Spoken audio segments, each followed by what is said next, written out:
De belles interprétations. On va continuer en poésie avec Sylvain Girard. Sylvain qui est à son deuxième passage. Il est de Trois-Rivières, la ville de poésie. Et il a 30 ans d'amour avec l'écriture, la poésie, et dans le théâtre aussi. Son premier recueil, j'avais reçu un exemplaire ici il y a déjà un mois, 2 mois, oui, des mots, c'est 3 mois déjà. Et le deuxième vient de sortir, il va nous lire des extraits de son deuxième poème. Oui. Je ne sais pas, c'est le marathon de recueil chez toi, hein. Sylvain, originaire de Trois-Rivières. Tu vas nous lire une partie et puis ta lectrice comédienne va s'occuper. Non, c'est toi qui vas tout lire.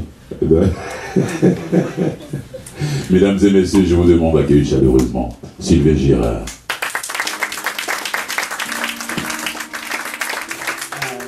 Je vais rectifier une chose, c'est merci Fulgence. Premièrement, je voudrais remercier Fulgence pour l'événement qui est tous les mois. Fulgence travaille très fort pour la poésie, pour la rime, pour la prose et la musique et tout ce qui est beau. Alors merci Fulgence. Et je spécifie une chose avant de vous présenter mon nouveau bébé qui est Frédière. Alors il est 999. Ce n'est pas ma lectrice, mais bien ma lecteuse. Je sais que ce mot n'existe pas, mais c'est important pour moi. Alors voilà, c'est rectifié. J'ai toujours dit que la poésie, c'est pas obligé d'être lourd. Ça peut, mais c'est pas obligé.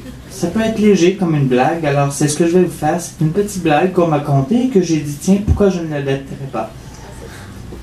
Par une chaude journée bien ensoleillée, dans un centre psychiatrique, je suis allé. Accompagné du directeur qui me fit visiter cet endroit empli d'âmes folles et torturées.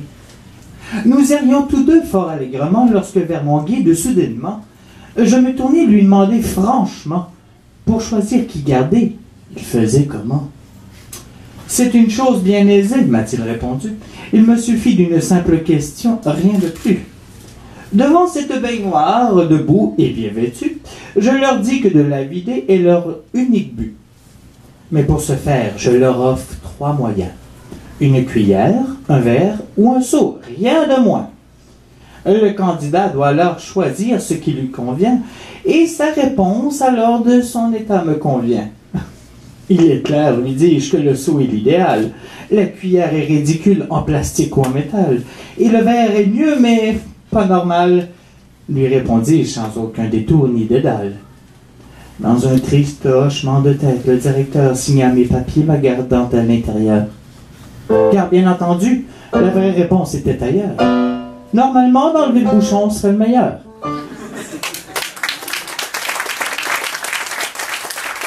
Alors, donc, ma lecteuse, Valérie.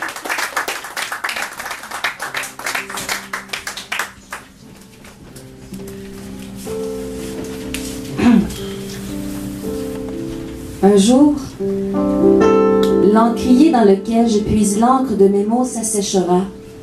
Je déposerai alors la plume, je regarderai l'horizon et je m'y envolerai. Quand l'heure de fermer le livre et que l'histoire finalement se terminera, je déposerai mon baluchon empli de contes et une berceuse, je me chanterai.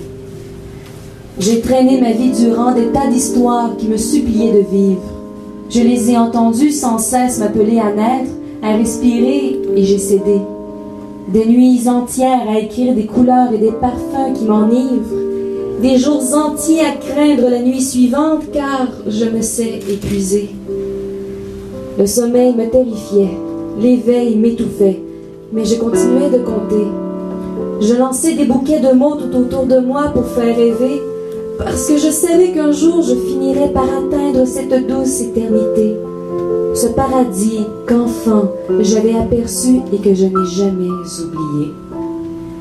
Pendant ce temps, je continue de chanter sans voix mes rêves et espoirs. J'essaie de trouver la formule, la belle image qui me rendrait heureux, la couleur qui me manque pour enfin dire « Voici la plus belle des histoires ».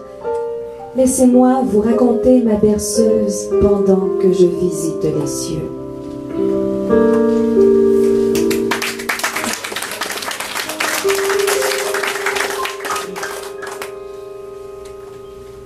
Était-ce ton cœur que j'entendais battre autrefois? J'ai dans l'âme des fragments de tendres souvenirs anciens. Était-ce ton souffle qui me caressait du bout des doigts? Des mots que tu venais me chanter avec la douceur du matin? Mais que sont devenus ces espoirs insouciants dont tu m'abreuverais jadis? Les années ont recouvert mon écorce qui s'effrite. Je sens la froide moisissure qui me gruge depuis ton départ. Plus personne ne vient chanter et la solitude s'invite. Le temps m'isole dans mes souvenirs, c'est du grand art. Mais que sont devenus nos amours depuis que tu as sombré dans l'abysse? Il fut un temps, t'en souviens-tu, où tu m'escaladais? Un temps où mon feuillage recouvrait ta chair avec tendresse. Mais tu n'es plus. Tu as regagné ton immense palais, celui éternel où les anges en chœur te chantent la pure allégresse.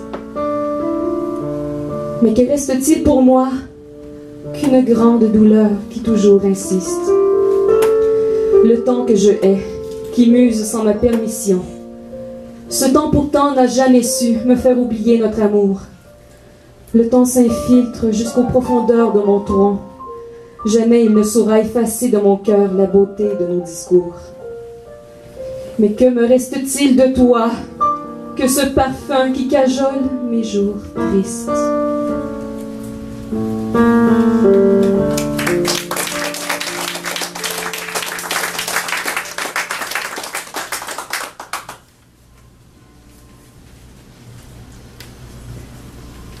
Quand les vagues de la vie seront déchaînées, que tu craindras que ton cœur chavire, quand le vent de l'existence te fera tanguer, n'aie pas peur, ferme les yeux, respire. Je chasserai les nuages, je calmerai les vents furieux, j'étoufferai la tempête qu'auront créé les cruels dieux. Tu n'auras pas besoin de savoir, mais je serai heureux. Tu reprendras ta route sur le plus clément des cieux. Quand l'obscurité envahira tout ton horizon, que tu ne sauras plus vers où te diriger, une lumière te montrera alors ta destination. C'est qu'en secret, un phare j'aurai créé. J'inventerai la lune et les étoiles illuminant ton existence. Je dessinerai des soleils porteurs de grande puissance. Tu n'auras pas besoin de connaître mes pures jouissances, alors que je saurai que tu vogues heureuse avec aisance. Quand les voiles de ton navire retomberont, que le vent trop affaibli ne te poussera plus, je me joindrai alors à Éole et nous soufflerons pour s'assurer qu'enfin tu atteignes ton but. Je me ferai vent, eau, ciel et terre pour que ton bonheur soit. Je réchaufferai le monde entier pour que tu n'aies plus froid. Tu n'auras pas besoin de savoir que tout cela c'était de moi. Assis sur la rive, je te regarderai voguer, le cœur rempli d'émoi.